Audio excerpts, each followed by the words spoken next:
Assalamualaikum warahmatullahi wabarakatuh. Apa kabar teman-teman? Semoga kita dalam keadaan sehat-sehat terus ya. Amin. Nah, di pertemuan sebelumnya kita sudah membahas mengenai macam-macam nutrisi ya. Ada nutrisi karbohidrat, terus ada lemak, ada protein, ada vitamin, ada mineral, dan juga ada air. Nah, untuk pertemuan kali ini ya kita akan mencoba ya melakukan praktikum sederhana, yaitu mengenai uji makanan ya.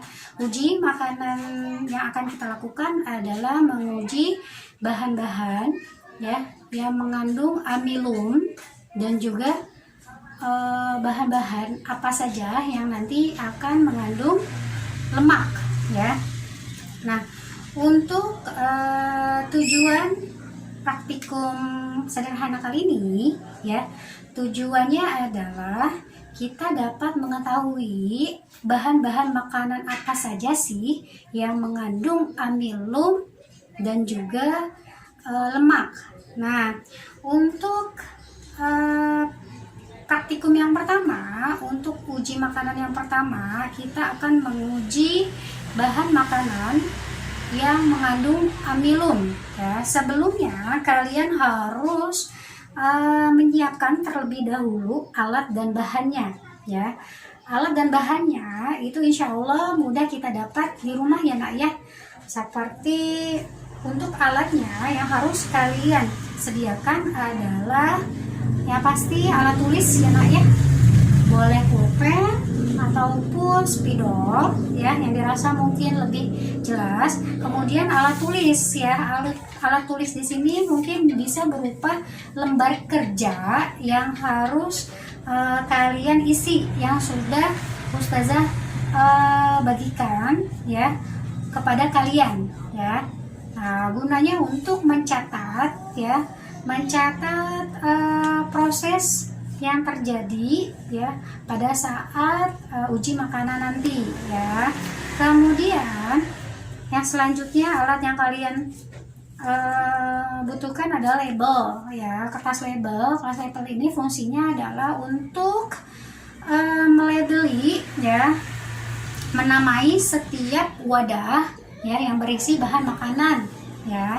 Nah, selanjutnya wadah-wadah ya, wadah-wadah yang diperlukan ya untuk penempatan setiap bahan makanan. Yang selanjutnya adalah ya, kalau Ustazah pakainya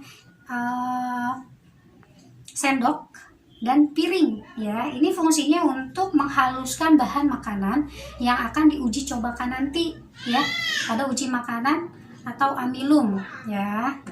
Nah, untuk bahan-bahannya yang kalian harus persiapkan adalah yang pertama ya, zat pengujinya ya atau zat reaksinya. Untuk amilum kita menggunakan betadin ya, dimana betadin ini ya, mudah kita dapat di kotak P3K ya di rumah kita masing-masing ya. Insya Allah punya ya nak ya setiap rumah. Nah, kita gunakan betadin ini untuk pengganti Lugol ya, reaksi Lugol. Kemudian bahan selanjutnya, bahan makanan yang harus kalian siapkan adalah yang pertama nasi, yang kedua adalah tahu, selanjutnya putih telur, ada margarin, ada gula pasir, ada kentang, dan yang terakhir ada minyak ya, minyak goreng ya, minyak goreng. Nah, Ustazah ya sudah melakukan penghalusan ya sebelum kita tetesi dengan zat reaksi betadin ya. Sebelumnya Ustazah sudah haluskan, seperti nasinya sudah dihaluskan, terus tahunya juga, putih telur, dan kentangnya juga ya. Nah, itu bahan-bahan alat dan bahan yang harus kalian persiapkan ya. Nah, kemudian ya langkah selanjutnya adalah langkah kerjanya ya. Untuk langkah kerja pertama ya, kalian bisa menuangkan ya zat reaksi untuk menguji apakah bahan makanan tersebut mengandung amilum atau tidak, itu dengan menetesi setiap bahan makanan dengan betadin sebanyak 3 tetes ya, sebanyak 3 tetes. Nah, sebelumnya kalian catat terlebih dahulu di buku tulis kalian atau di kotretan kalian, ataupun mungkin langsung bisa kalian isi lembar kerja kalian, keadaan ya warna sebelum ditetes oleh betadin. Misal ya, untuk nasi bisa disorot ya. Untuk nasi itu awal berwarna putih ya nak ya. Nah, untuk betadin sendiri itu berwarna coklat ya, warna nasi putih ya, tahu itu dia putih, susu ya, putih telur juga berwarna putih ya, putih susu ya. Kemudian ada margarin warnanya kuning ya, gula pasir berwarna putih, dan kentang itu berwarna kuning cerah ya. Kemudian kalau minyak itu berwarna bening agak kekuningan ya. Nah, selanjutnya ya, untuk reaksi betadin itu kan berwarna coklat ya nak ya. Nah, kalian bisa bikin catatan ya, atau lengkapi lembar kerja kalian yang sudah kalian dapatkan ya. Nah, kemudian ya kita akan menetesi setiap bahan makanan itu sebanyak 3 tetes betadin ya.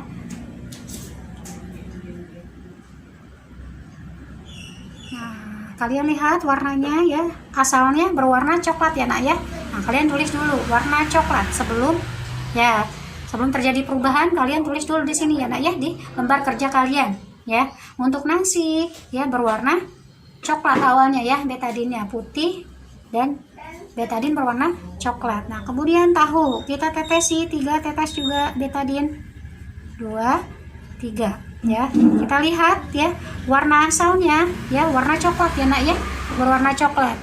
Nah, kemudian sama ya, perlakuan yang sama untuk putih telur.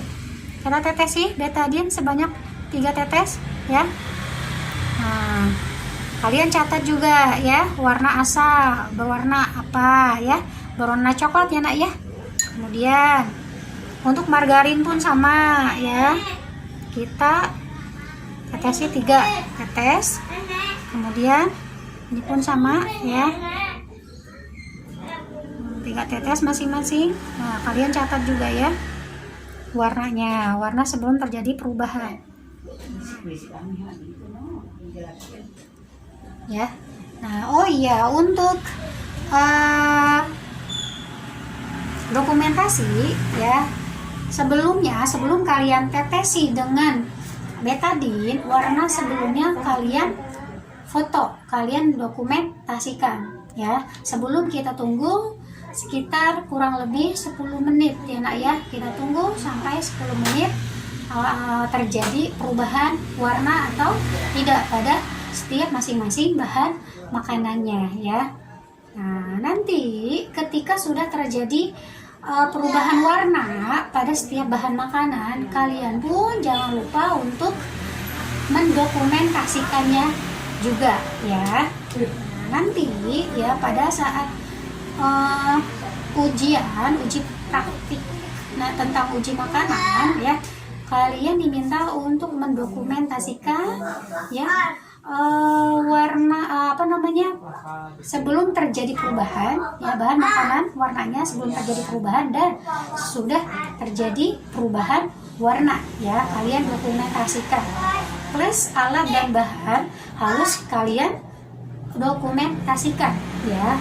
Selain itu juga yang kalian harus dokumentasikan adalah langkah kerjanya ya, langkah kerjanya pada saat kalian mempersiapkan alat bahan ya, didokumentasikan ya.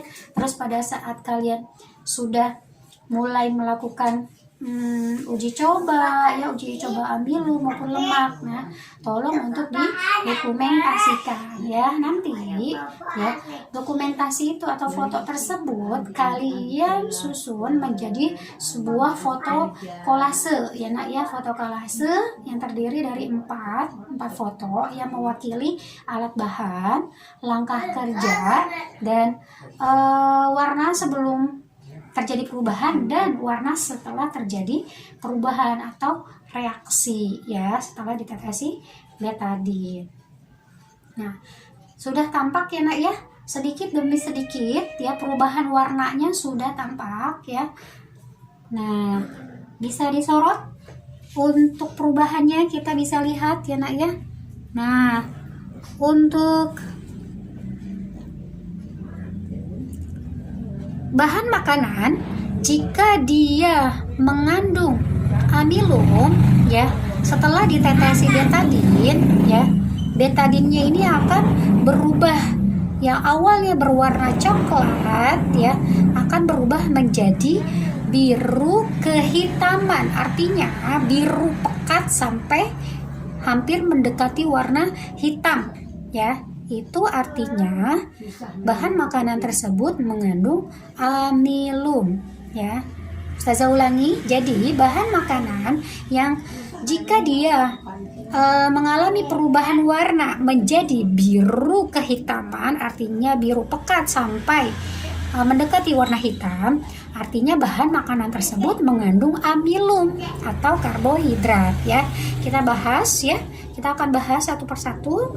Untuk nasi ya, di awal kita lihat betadin itu berwarna, nasi itu sendiri berwarna putih ya. Betadin berwarna setelah ditetesi, awal betadin ya, di awal-awal itu berwarna coklat betadinnya. Nah, setelah kita menunggu kurang lebih 10 menit ya, nah kita bisa lihat nak ya warnanya tuh, warnanya itu menjadi biru kehitaman ya, mendekati hitam. Nah, artinya apa? Ini mengandung amilum ya nak ya. Nasi ini mengandung amilum. Kemudian tahu ya, tahu warnanya tetap ya nak ya, warna seperti baru ditetesi betadin, warna coklat ya. Kemudian yang putih telur ya, putih telur. Nah, putih telur sama ya, tidak terjadi perubahan ya. Warna betadin tetap ya seperti warna coklat ya. Kemudian ya, sama pula ya dengan margarin. Margarin pun sama ya nak ya. Nah, tidak terjadi reaksi perubahan warna ya setelah ditetesi betadin. Nah, untuk gula pun sama ya nak ya, masih berwarna coklat. Coklatnya betadin ya. Nah, kemudian nih kita lihat kentang, lihat nak ya. Nah, kita bandingkan di sisi pinggirnya itu kan ada tetesan betadin ya nak ya. Nah, tetesan betadin ini yang di pinggir yang tidak terkena oleh kentang, warnanya bisa kita bedakan ya nak ya, dengan betadin yang tepat jatuh ya di atas kentang ya, bahan makanan kentang ini ya, kita bisa bedakan ya. Betadin di awal itu berwarnanya warna coklat ya, coklat kekuningan atau kemerahan. Nah, setelah beberapa saat kemudian ternyata kentang ini ya, nah bereaksi ya, zat betadinnya, zat penguji betadin bereaksi yang awalnya berwarna coklat menjadi biru pekat ya, biru kehitaman. Artinya apa? Berarti kentang ini mengandung amilum atau karbohidrat. Nah, untuk minyak sendiri, minyak goreng, kita lihat ya, dia tidak menyatu dengan betadin ya. Betadinnya masih berwarna yang sama di awal ya nak ya. Nah, nih ya, ini untuk percobaan menguji ya, percobaan atau praktikum sederhana menguji bahan makanan yang mengandung amilum. Jadi yang mengandung amilum itu adalah nasi dan juga kentang ya. Kenapa? dia mengandung amilum karena setelah ditetesi betadin ya, ditunggu beberapa menit terjadi perubahan warna menjadi awalnya berwarna coklat betadinnya ya, berubah warna menjadi biru kehitaman ya. Nah, sedangkan untuk bahan makanan yang lain ya, dia tidak terjadi perubahan warna ya, masih berwarna kecoklatan ya betadinnya, dan makanannya pun tidak bereaksi menghasilkan perubahan warna. Jadi untuk bahan makanan yang gula pasir, tahu, putih telur, margarin, dan minyak kelapa atau minyak goreng ya, itu tidak mengandung amilum ya. Nah, untuk praktikum selanjutnya ya, kita akan menguji uji makanan ya, bahan-bahan apa saja yang mengandung lemak ya.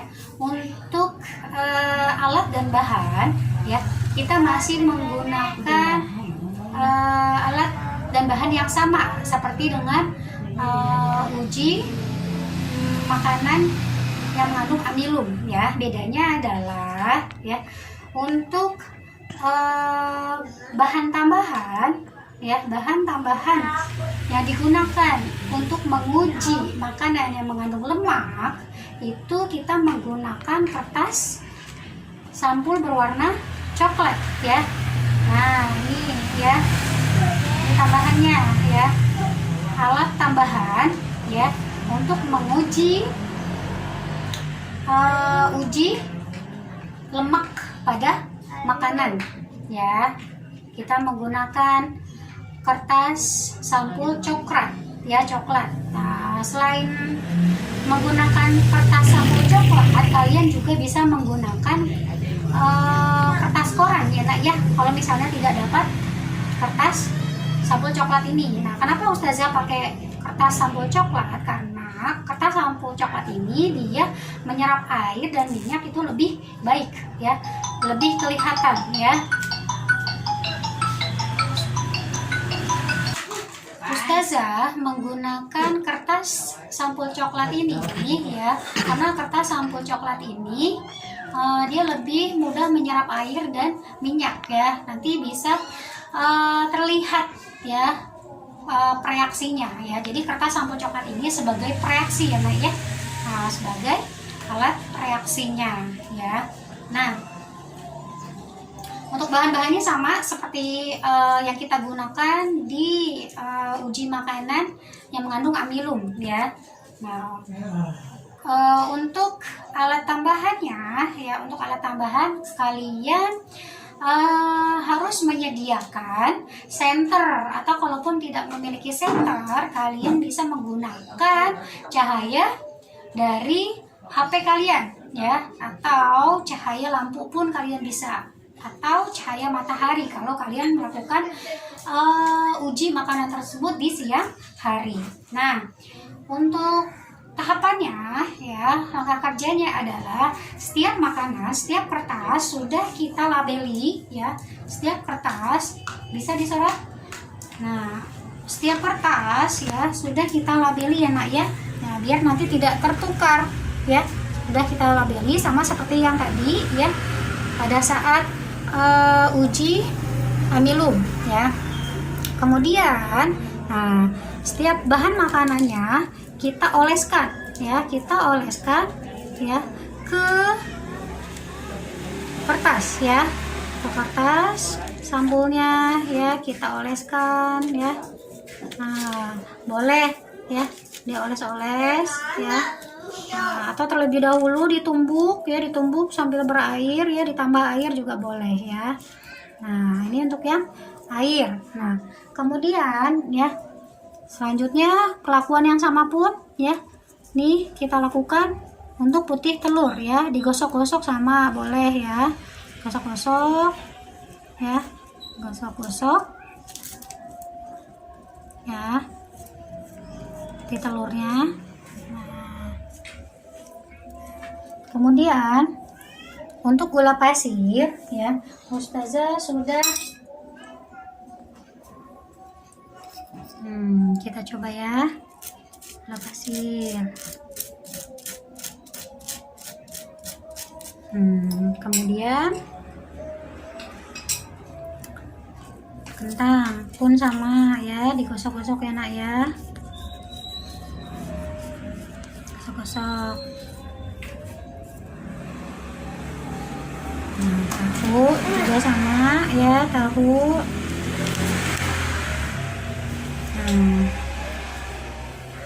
Kemudian untuk margarin pun sama ya. Margarin sama ya, kita oles-oleskan ya. Boleh oles-olesnya melebar, boleh biar lebih kelihatan jelas ya. Nah, oles-olesnya melebar ya. Kemudian untuk minyak ya, kita olesi minyak ya.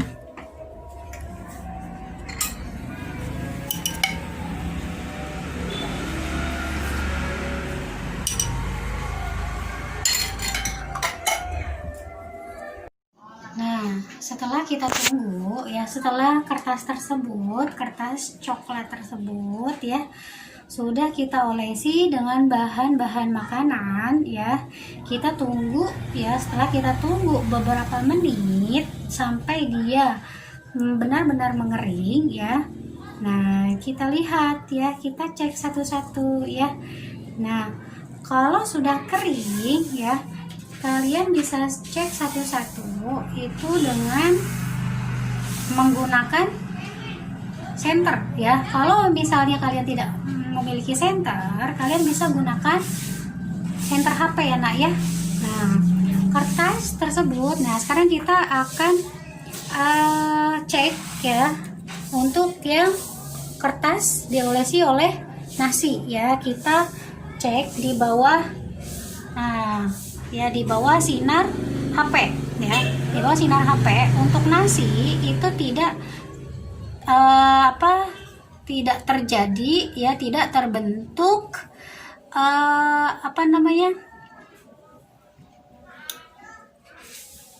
kertas yang transparan ya. Nah, dia tetap kembali ke keadaan semula ya, kertas tidak terjadi perubahan ya, artinya tidak menjadi tipis atau tidak berbekas ya, kertas tersebut tidak terjadi perubahan ya. Nah, kita bandingkan ya dengan minyak ya. Setelah kita tunggu kering, nah kita soroti di bawah sinar dari cahaya ya, cahaya senter HP ya. Nah, itu gimana ya? Kertasnya itu timbul atau terbentuk bercakan ya, transparan, bercakan transparan ya. Kalau misalnya kita pegang ya, nah sudahnya transparan, dia berasa licin, permukaannya itu berasa atau terasa licin. Ini untuk yang minyak ya. Nah, untuk bahan yang lain kita coba lagi. Nah, sekarang putih telur ya, putih telur pun sama ya nak ya, tidak terbentuk bercak transparan ya, dia kembali ke posisi atau keadaan awal kertasnya ya, tidak terbentuk bercak transparan ya. Nah, untuk yang gula pun sama ya, tidak terbentuk bercak ya, tidak terbentuk bercak transparan ya. Nah, sekarang kita lihat yang kentang ya, kentang pun sama ya nak ya. Nah, tidak terjadi bercak transparan di kertasnya ya. Kemudian untuk tahu pun sama ya nak ya, tidak terbentuk bercak transparan. Nah, untuk yang terakhir, nah yang belum kita lihat, margarin. Nah, kita bisa lihat margarin itu terbentuk bercak transparan ya nak ya, sama seperti tadi minyak ya, terbentuk ya daerah atau bercak transparan di kertas coklat tersebut ya. Kalau misalnya kita raba itu terasa licin ya, permukaannya terasa licin. Nah, dari keadaan ini, dari hasil pengamatan ya untuk uji lemak ya, kita dapatkan bahwa ya bahan makanan yang menimbulkan bercak pada kertas coklat itu adalah margarin, bahan makanan margarin, dan juga minyak ya. Sedangkan yang tidak meninggalkan bercak transparan ya, itu adalah nasi, putih telur, gula pasir, kentang rebus, dan juga tahu ya. Artinya ya, karena margarin dan minyak itu meninggalkan bercak transparan ya di kertas, dan dia terasa kalau kita misalnya kita lihat permukaannya itu ya, kita raba permukaannya itu licin. Nah, berarti dia mengandung, bahan makanan tersebut mengandung lemak ya. Sedangkan yang kelima ini, bahan makanan yang lain tidak mengandung lemak ya. Nah, untuk pembahasannya ya, kalian bisa bahas mengenai untuk yang uji lemak ya, uji lemak ini ya, kalian bahas mengenai tadi bahwa ya bahan makanan yang menimbulkan bercak di kertas coklat ya, bercak transparan di kertas coklat berarti mengandung lemak ya, seperti itu ya. Kalian bisa bahas seperti itu ya, bahan makanannya apa aja disebutkan. Nah, untuk kesimpulannya kalian bisa menyimpulkan ya, kita bisa menyimpulkan bahwa yang mengandung bahan makanan yang mengandung amilum atau karbohidrat adalah nasi dan kentang rebus. Sedangkan untuk bahan makanan yang mengandung lemak ya, itu adalah margarin dan minyak ya, seperti itu. Cukup sekian ya untuk proses praktikum ya, praktikum mengenai uji makanan sederhana ya, mengenai uji makanan amilum dan lemak ya. Semoga kalian dapat melakukan praktikum ya, melakukan praktikum sendiri secara mandiri di rumah ya, untuk ujian praktikum IPA-nya ya. Cukup sekian dari Ustazah. Wassalamualaikum warahmatullahi wabarakatuh.